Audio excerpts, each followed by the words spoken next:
They whisper of balance in their dusty temples. A comforting lie told by men who fear true power.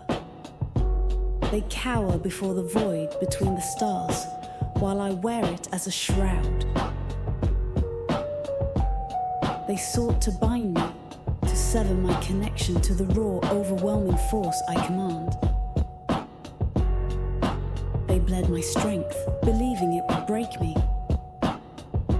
A fatal miscalculation.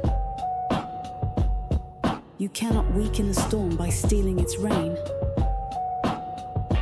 You only force it to answer with lightning.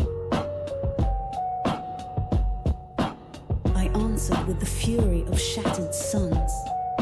I answered with a violence born from the silent, screaming dark. Let them have their balance. I will show them the Starfall heresy. Well, well, well. Look who came crawling back. I'm talking about me. I came crawling back. What's up? It's your boy Grief. Back from the PTR. Come to report. So let's start off with the obvious.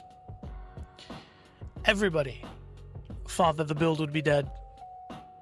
Everybody thought that Sever relies too much on overpower. It's not going to be good anymore.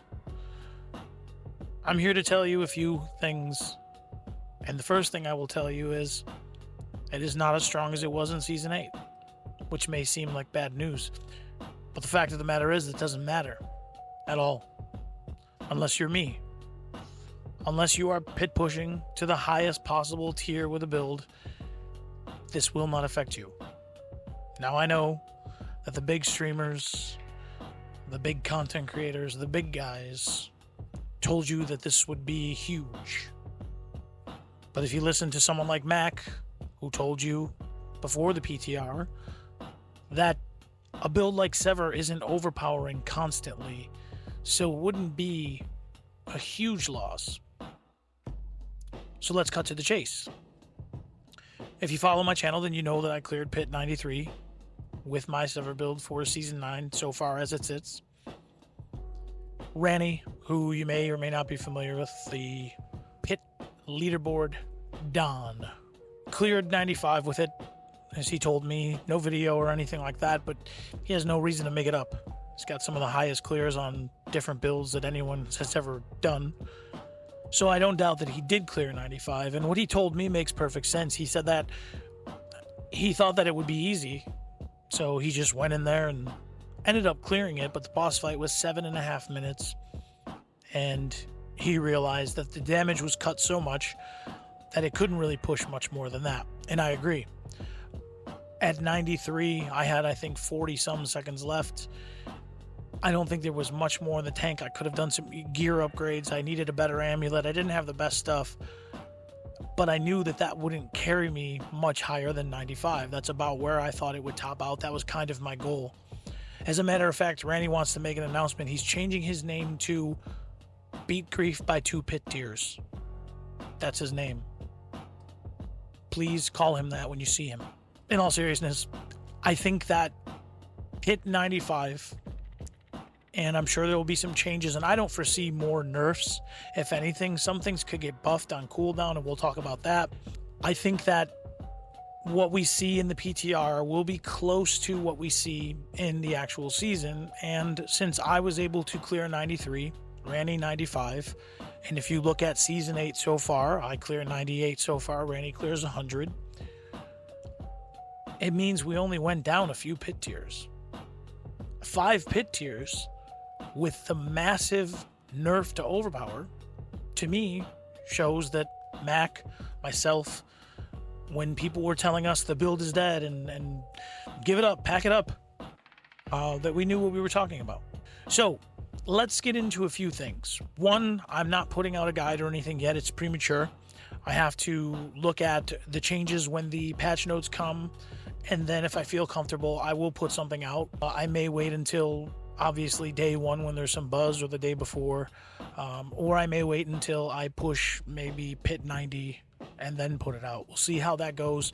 We'll see how closely what I did in the PTR matches what I see in the patch notes, and if some of the things in the patch notes end up making me think that the build will be better.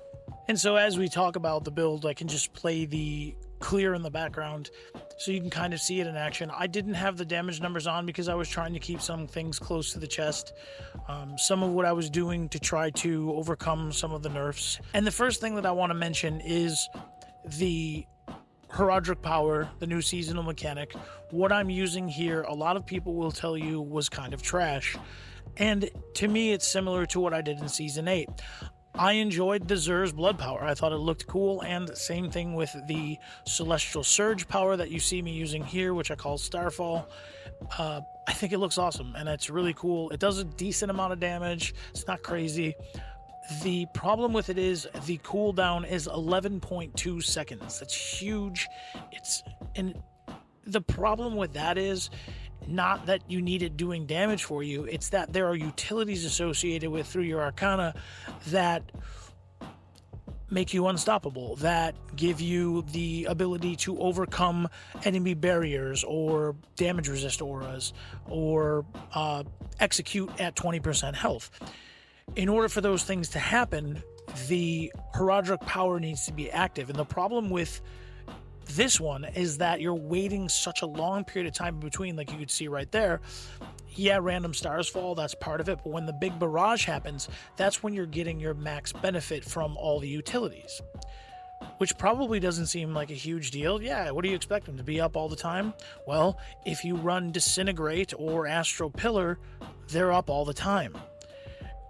That's kind of a problem, because I don't really see why the cooldown on some of these is 4.5 seconds, 5 seconds.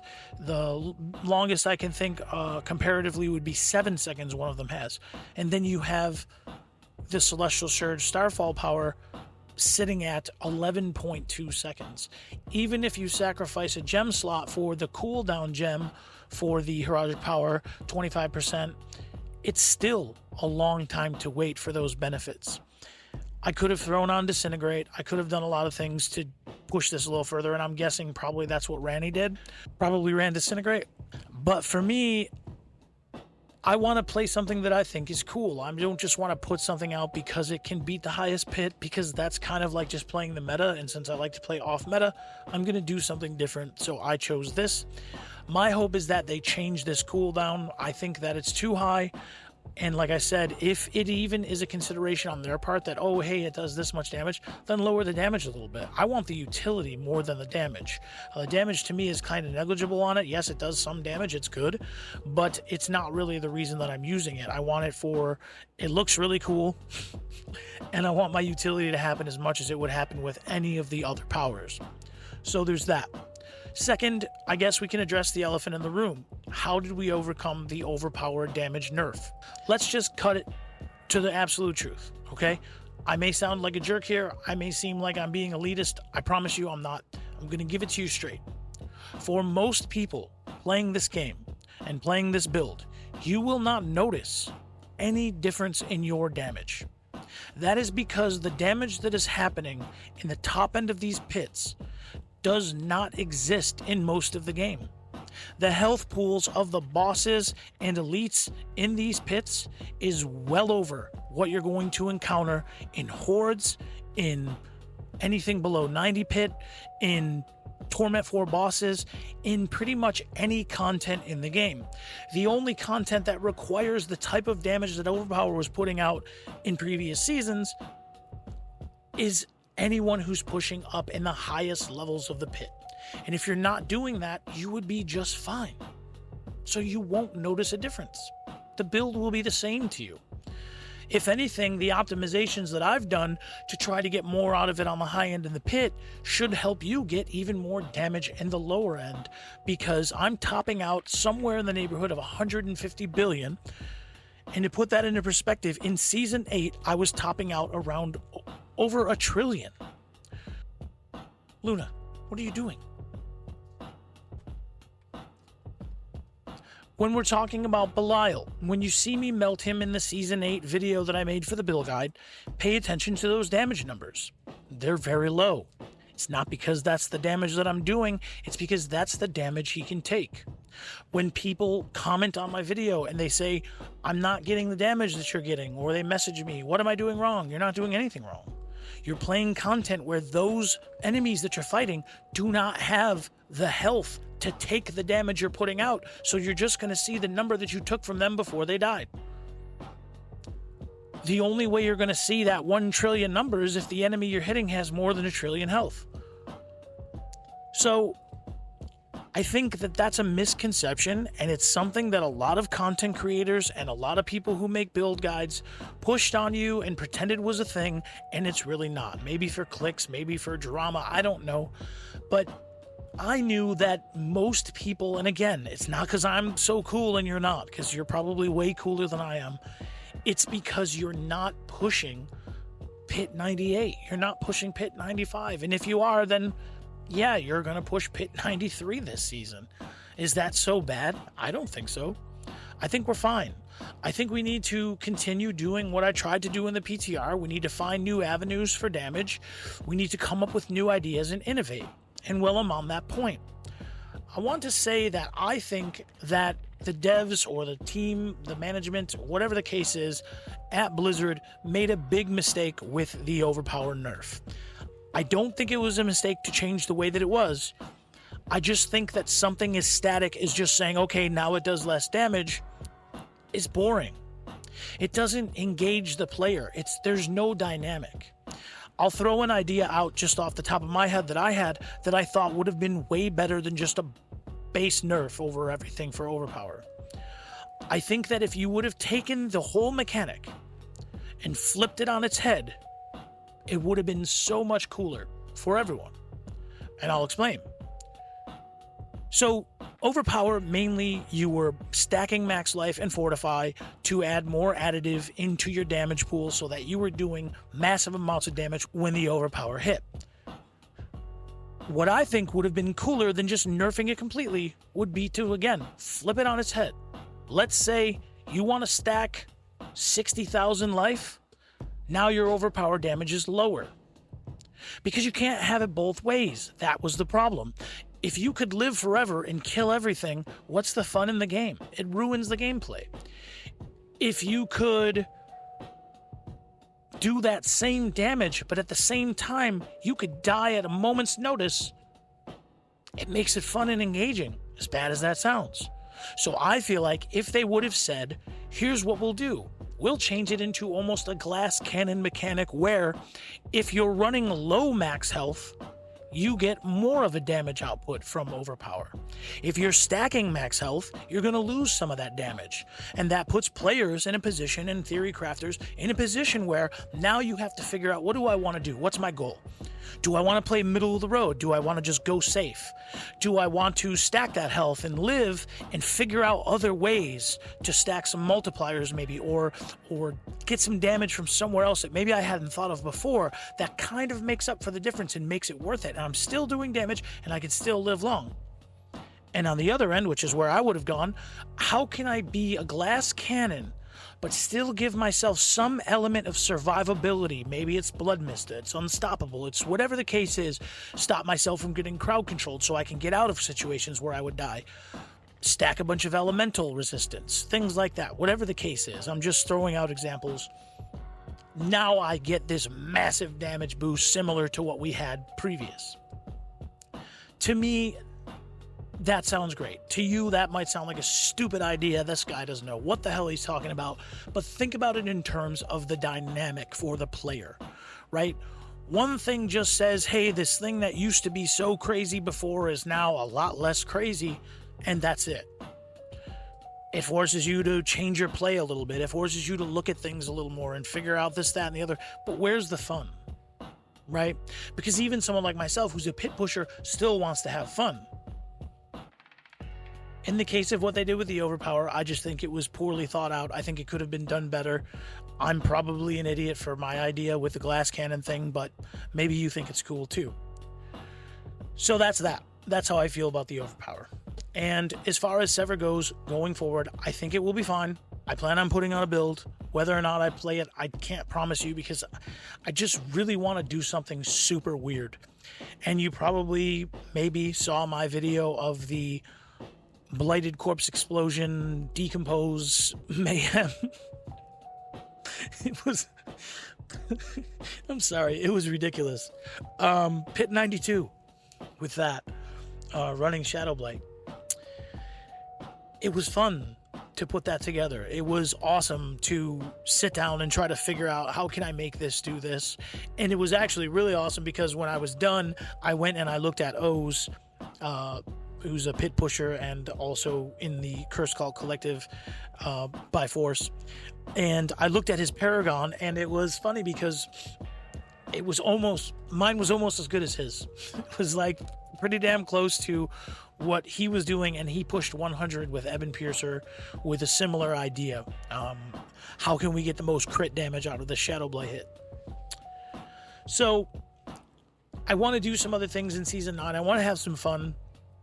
I want to make some builds that people don't see coming, kind of like when I brought Sever out in Season 6 and pushed it to 108, and Birdie pushed to 110. When I pushed it to 121 in Season 7, when Ranny pushed it to 100 in Season 8. These were all times where people were like, wow, that's cool. And I'd like to continue to do things like that. I know that people have come to know me as the Sever guy. Arius is the Sever guy. I am his humble servant.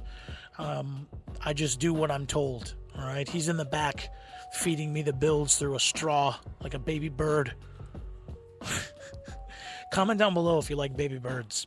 Anyways, so I just wanted to put this out just to say that if you're a fan of Sever, you have nothing to worry about for this season. If you're a fan of a lot of overpower builds, you may not have anything to worry about this season, because people like Lord Sara have gone ahead and taken his Bloodwave build and turned it into a machine of an entirely different color, and it just destroys even still. We will always find ways to make these builds do what we want them to do to the best of our ability, and we're always going to continue pushing pits and in such, pushing damage and life and content and so on and so forth until the end of time. We just don't stop. It's crazy. They're making me say this. Help me.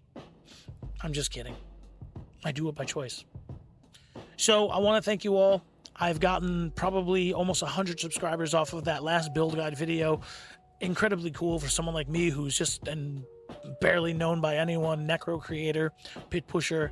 I really do appreciate it. It really keeps me motivated to do more, and I hope that you've been enjoying what I've been putting out, and I will continue to put out better stuff as time goes by. And I think part of the reason why we do what we do is because people like you guys come to the channel and you give that little comment, that like, that subscription that says, man, somebody actually thought that was cool, and it makes you want to continue to do stuff that people think is cool. Because a 47-year-old man such as myself needs that type of validation in my life. Thank you, Seahag, for the 93 clear. Thank you, Ranny, for beating me by 2 pit tiers yet again. And thank you guys for watching. I'll see you soon.